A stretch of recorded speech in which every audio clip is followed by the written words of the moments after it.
বিতাড়িত করা হয়েছে, হ্যাঁ তাহলে আমাকে এক জায়গায় যেতে হবে। হ্যাঁ একটা পিতা ত্যাগ করলে আরেকটা পিতার কাছে যেতে হবে, আচ্ছা নিয়ম তো তাই। হুম, সেই পিতার কাছে আমি দ্বারস্থ, সেই পিতাকে বলেছিলাম মাল কমানোর জন্য। হ্যাঁ।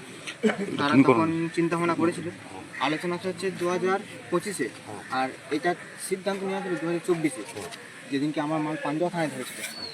সেই দিন থেকে পান্ডুয়া থানা থেকে একই কথাই বলেছিল, আজকে সব জেলাতেই এই সমস্যাটা হচ্ছে, সব জেলাতেই অফিসাররা দেখে এই একই কথাই বলছে। কালকে রায়নায় দেখেছিল, আমি সবই জানি। মাল কমানোর বিরুদ্ধে আমি কোনোদিন ছিলাম না, আজও নেই। কিন্তু সমস্যাটা তোমাদের হচ্ছে মাল কমানোর নিয়ে, কিন্তু তোমরা ভিতরকার কথা জানো না। মাল সেটা প্রসঙ্গ বাদ দাও। আজকে আমরা কোন জায়গায় এসেছি? আজকে কোন জায়গায় এসেছি? ভুল ভাবছো যে 48টা চং করে 36টা চং করেছো, সেটার বিরোধিতা করছি আমি। এটা নয়, তলাকার খবর তোমরা জানো না কিছু, তোমরা উপর কাটটা দেখে লাফাচ্ছ। ঠিক বললাম না ভুল বললাম? ঠিক আছে আমি সবসময় বলেছি 36টা না, রাউন্ড চং করে দিতে, এমন ভাবে করতে যাতে পাখিও না মরে, আমরাও না মরি। কারণ আচ্ছা, আমাদের পাখি নিয়ে চলছে আজকে এরকম এমনই একটা আলোচনা করো। আমি বলছি এমনই একটা আলোচনা করো যেটা পাখি বুঝে যায়, 2-4 জনের না। যেভাবে আলোচনা হয়েছিল আনলিমিটেড চোং থেকে 48টা, সেদিন কিন্তু সবাই ছিল। সেদিনকে একটা বড় হল ঘরে এক ঘর লোক ছিল।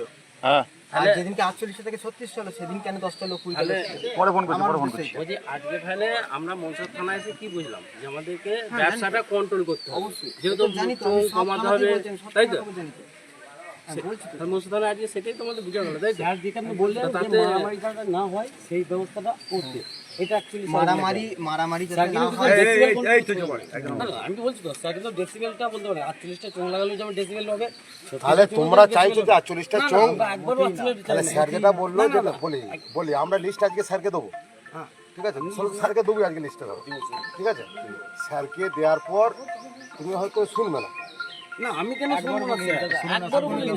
রং মিথ্যা কথা বলছেন। না না না, আমি কথাটা কি বলছি হয়তো শুনবে এবার না। স্যার তুমি বলছে, শুনলে না, আমি শুনলাম না। সবসময় শোনার জন্য কথাটা তোমার কথাটা আমি বলছি না, হয়তো এ শুনলো না, এ শুনলো না, এ শুনলো না। আমি চাইছি কথাটা এমন ভাবে হবে যাতে পার্টি শুদ্ধ শুনে পার্টি যায়, সদস্য নেয়। যাতে পার্টি দেখতে পার্টির ব্যাপারটা সম্পূর্ণ আমাদের মাইক মালিক। আমি সেটাই বলতে আমরা চাইছি, যেমন যখন একটা আলোচনা হলো, যখন একটা আলোচনা হলো, এক মিনিট, সেই যখন আলোচনা সভাতে কেন 100 লোক গেল না, কেন কোন 10 থেকে আলোচনা? 20টা? আজকে যে আমাকে যেটা 48টা, যেটা একটা কথা 48 বলে থেকে একটা 36টা আলোচনা হলো। কথা বলি, 48 থেকে যখন 20টা হলো, 36টা 36টা হলো, যখন 65 থেকে 36টা, তখন 48টা এক ঘর লোক ছিল, এক ঘর লোক ছিল, তাই তো? এক ঘর লোক ছিল একটা যখন হল ঘরে। এক মিনিট, যখন 10টা 1000 থেকে 1000 হলো তখন লোক ছিল, 40টি লোক ছিল। যেদিনকে সবসময় ওটা নিয়ে হয়। যেদিনকে বলি, বলি কথাটা শেষ করে দাও, কথাটা শেষ করে দাও আমার। এইখানে দেখো আজকে সব লোক এসছে, কালকে সমিতি যদি ডাকে এত লোক আসবে না, কেউ আসবে? সত্যি কে 10 জন? আমাদের মাইকে আমার কথাটা শেষ করতে দেবেন না, আপনারাই বলবেন। তাহলে আপনারা বলুন। আমার কথা সাধারণ মানুষের কথা, আমাদেরকে মানুষ নিয়ে চলতে হবে। সাধারণ মানুষের কথা, 10টা মালিকের কথা, এবং সমস্ত আজে বাজে লোকেদেরও কথা। একটা মিটিং করা হবে। দাদা আস্তে আস্তে আস্তে বলো, চুপ করো না। না না, বলতে দাও, বলতে দাও, দিয়ে বলবে, বলতে দাও, কথাটা বলতে দাও, শোনো, দিয়ে শেষে বলো। নেগেটিভ মার্কিং কিছু লোক থাকে, সেগুলোকে আজে বাজে ধরলাম আর কি।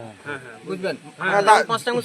যারা দুপক্ষেই থাকে আর কি, যারা দুদিকেই থাকে আর কি, যারা দুদিকেই থাকে, ঠিক বলেছে, ওকে বলতে দাও, ওকে